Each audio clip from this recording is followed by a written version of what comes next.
Le saviez-vous à propos de la paroi cellulaire et de ses rôles? Alors du coup aujourd'hui je vais vous donner quelques petits rôles de la paroi cellulaire, mais voilà, il y en a beaucoup, beaucoup, beaucoup, et du coup c'est des exemples parmi tant d'autres. Voilà, donc c'est pas non plus exhaustif, hein.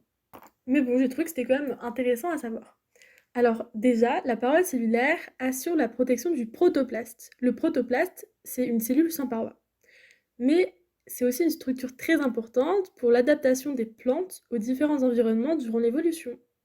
En fait, la paroi cellulaire, elle donne la forme de la cellule, mais aussi la cohésion entre les différentes cellules, donc entre les tissus qui sont constitués par ces cellules. Parce qu'en fait, cette paroi cellulaire, elle a vraiment permis l'évolution. Parce que sans elle, en fait, avant c'était vraiment un amas de cellules, et voilà, donc ça formait pas un organisme aussi évolué que nous. Alors que maintenant, grâce à cette paroi cellulaire, on peut avoir des cohésions entre les cellules, pour avoir, je sais pas, voilà, par exemple, chaque cellule a son rôle à jouer en fait dans notre organisme. Et du coup, en fait, le prof nous a bien expliqué que sans cette paroi, il n'y aurait jamais eu d'amplification des organismes vivants. Et donc, en fait, il y a eu vraiment une prolifération, pourquoi prolification?